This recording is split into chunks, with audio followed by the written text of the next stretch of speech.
ဒီနေ့မှာတော့ USC ပရိသတ်တွေကြားမှာအထူးစိတ်ဝင်စားမှုမြင့်တက်နေတဲ့ပွဲကြီးတစ်ပွဲအကြောင်းတင်ဆက်ပေးသွားမှာဖြစ်ပါတယ်။အသက်ငယ်ငယ်နဲ့ USC အတွင်းမှာအလင်းအမြန်နာမည်ရလာတဲ့ Joshua Weapon ဟာလက်ရှိအချိန်မှာပရိသတ်တွေရဲ့အာရုံစိုက်မှုအများဆုံးရရှိနေတဲ့ fighter တွေကတစ်ယောက်ဖြစ်ပါတယ်။သူ့ရဲ့အားသာချက်ကတော့မြန်ဆန်တဲ့လှုပ်ရှားမှုတွေကြီးကြတဲ့လက်တီးချက်တွေတိုင်ဘက်ကိုဖိအားပေးနိုင်တဲ့တိုက်စစ်ပုံစံတွေဖြစ်ပါတယ်။ဒါပေမဲ့သူရှိမှရှိနေတဲ့အသားအစီးကတော့ရိုးရိုးရှင်းရှင်းတိုင်ဘက်တစ်ယောက်မဟုတ်ပါဘူး။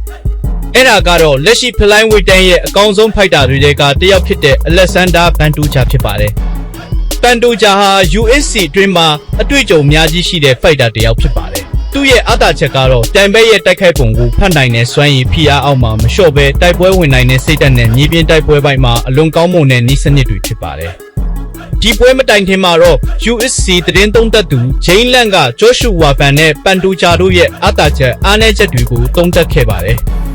ဂျိန်းလန့်ရဲ့အမြင်အရ Joshua Weapon ဟာလက်တီထိုးပိုင်းမှာအလွန်ကောင်းမွန်တဲ့ဖိုက်တာတစ်ယောက်ဖြစ်ပေမဲ့ပန်တူချာကိုတစ်ချက်တည်းနဲ့အလဲထိုးနိုင်ယူဖို့ကတော့လွယ်ကူမှာမဟုတ်ဘူးလို့ဆိုပါတယ်။အကြောင်းရင်းကတော့ပန်တူချာဟာသူ့ရဲ့ကစားသမားဘဝတစ်လျှောက်ခက်ခဲဆုံးတိုက်ပွဲတွေကိုကြော်ဖြတ်လာခဲ့တဲ့ဖိုက်တာတစ်ယောက်ဖြစ်တာကြောင့်ဖြစ်ပါတယ်။ပန်တူချာဟာပြိုင်ပွဲရဲ့ထိုးချက်တွေကိုခံနိုင်ရရှိသလိုပွဲကြလာတာနဲ့အမျှပုံမိုအားကောင်းလာတတ်တဲ့ဖိုက်တာတစ်ယောက်ဖြစ်ပါတယ်။ဒီချက်ကြောင့်ပဲဂျိန်းလန့်က Joshua Weapon အနေနဲ့ပွဲစပိုင်းမှာအခွင့်အရေးရခဲ့ရင်နောက်ပန်တူချာကိုချက်ချင်းအဆုံးသတ်နိုင်ဖို့ခက်ခဲမယ်လို့ဆိုထားပါတယ်။ပန်တူချာရဲ့အားသာချက်ထဲမှာနောက်ထပ်အရေးကြီးတဲ့အချက်ကတော့မြေပြင်တိုက်ပွဲပိုင်းဖြစ်ပါတယ်။သူဟာအနီးကပ်တိုက်ပွဲတွေမှာအလွန်အန္တရာယ်ရှိတဲ့ဖိုက်တာဖြစ်ပြီးတိုင်ဘက်ကိုအဆင်မပြေတဲ့အခြေအနေတွေရောက်အောင်ဖန်တီးနိုင်ပါတယ်။ Joshua Weapon အနေနဲ့ပန်တူချာနဲ့ရင်ဆိုင်ရမှာအကွာအဝေးကိုထိန်းထားနိုင်ဖို့အရေးကြီးပါတယ်။